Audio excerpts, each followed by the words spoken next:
Hello my fellow viewers, today there is no animation but I wanna talk about Path of Titans, or at least what it is. This video I made because I don't want people to get fooled like me. I'd like to make a disclaimer here. First part of this video is now uploaded on my colleague's channel Pahirino Skull. It is in Russian, but some of you may understand. So, first I wanna talk about my own experience, both in the game and in the Discord server. When I bought the game, I was hyped. It was so highly rated by YouTubers that I almost thought it's gonna be the best game on release. But when I first opened the game, I tackled some problems with optimization. I had about 10 to 15 FPS on lowest settings, while my PC can run Minecraft with 20 chunks, render distance on over 100 FPS. I never actually been bothered by low FPS. Soon I started coding 15 FPS fine, but anyway. First multiplayer demo was fine, map was small enough to easily locate other 50 players, and quests were so chill that everyone had their favorite skins unlocked it on in first 20 minutes. You know, life was good, and then they added a full map, rebalanced all dinosaurs and completely killed the quest mechanic.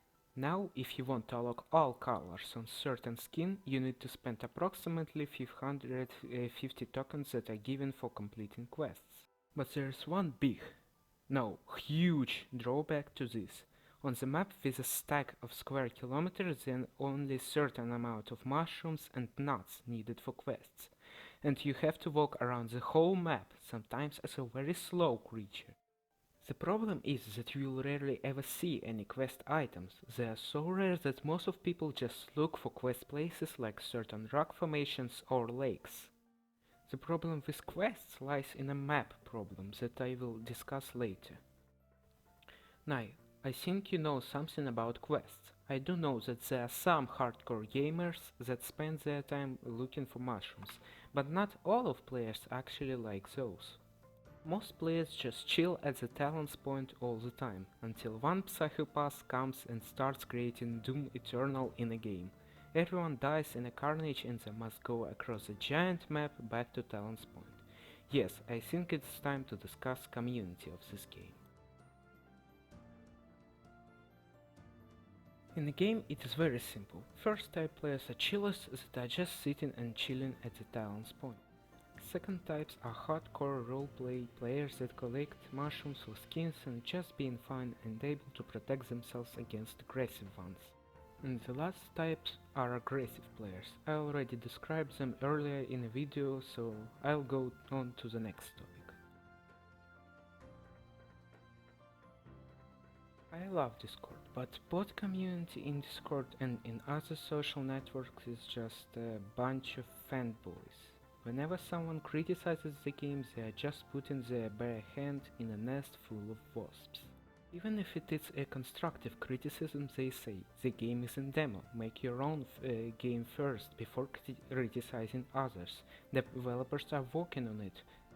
I personally, as a big fan of folklore and cultural achievements, when see or hear something like this, advise a person who criticizes the game to follow an old Ukrainian proverb. Не сперечайся з дурнем про застосування грабли, він все одно на них наступить. Or in English, never argue with moron about the adequate use of rakes, he will step on them anyway.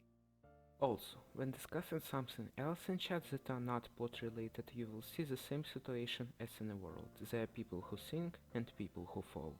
Unfortunately, followers are more abundant, and so thinkers manipulate them. So, one more thing done. And now I want to talk about map and mechanics, as well as graphics of this game.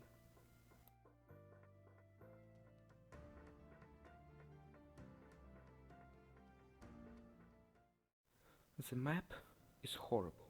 I don't think I have ever saw a map in a game that is such a bust. It is a combination of Minecraft biome borders and human laziness. Map is just a mountain formation that raises some questions. First, why fog is so close to the ground and so frequent? Fog in mountains rises above the trees because it wants to live, and fog is mostly in winter. In pod we see it being a normal weather in summer and fog just chills on the ground. And why there so many big lakes in the mountains? Why big dinosaurs like Spinosaurids, the Spletosaurs and giant crocodile movers even moved to mountains in the first place? It feels like aliens came and made this monstrosity in one day. What also bothers me is that the entire map is made of plain forest, in contrast with mountains. When I first found a clear field with no trees, I was as happy as a leopard gecko in many photos. And don't get me wrong, I love forests, especially pine forest. I spent my entire childhood exploring forests and collecting mushrooms and berries at the Madden's Forest Sanctuary, but the way forests look in Pod always pisses me off, especially when counting that most creatures in Pod lived in plains and floodplains IRL. And graphics in this game are also medium. Yes, there are some differences in trees and their color in contrast to the Isle now, but they still look off, especially when you compare them to their original look in Unreal Engine market. Furthermore, when they chose these trees, they completely destroyed optimization. Trees themselves have around the same amount of polygons as creatures.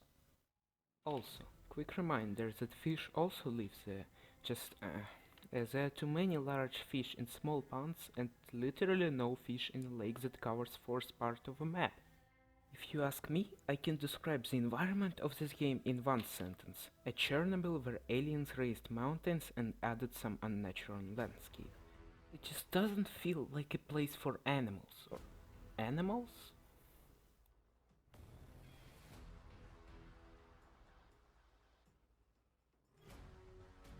Ah yes, models of dinosaurs in the game look not like their real-life analogs, and all that after they said it's going to be a realism, or semi-realism.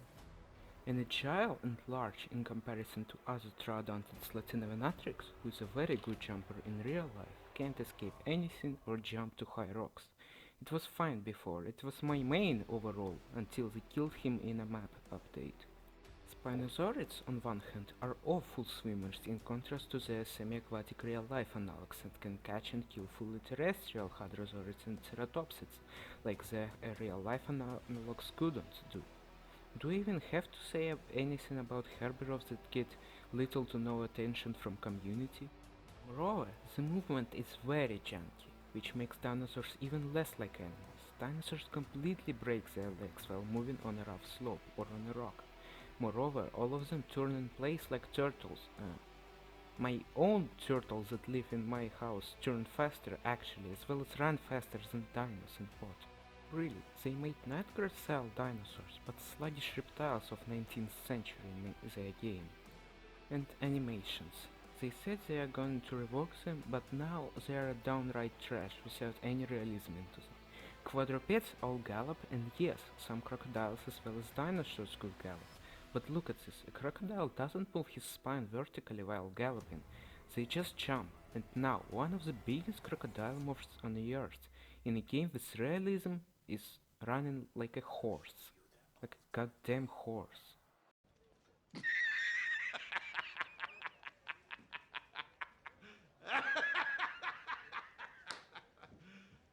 You serious?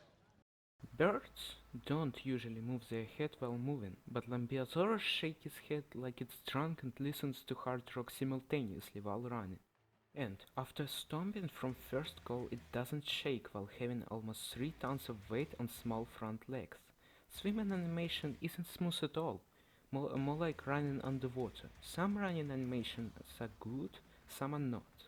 Surtiamimus has good animation because he has ostriches as analogs, but Latinovenatrix is something like a sparrow and a emu, but 10 times worse. They didn't choose a plausible style for him, and so burned him to the ground. And Sarcosuchus, a plain, uninteresting reptile with literally no gameplay nor balance. Just a killing machine. He can't swim fast either, and it's just an advertisement for pre-release.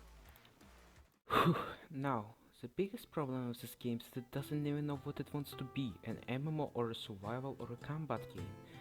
And so they have problems deciding on what is right and what is wrong for the game, but I still think that this game has some potential, just not as big as other games this genre. So, I think you know my opinion and you choose if it's subjective or objective, and you choose to buy the game or not. So, it was my first discussion video and I want to say a huge thank you for watching this long video. Write what you think in the comments if you just want to hate me for saying such things. And so I'll see you when I finish my new animation or if something interesting happens. Bye!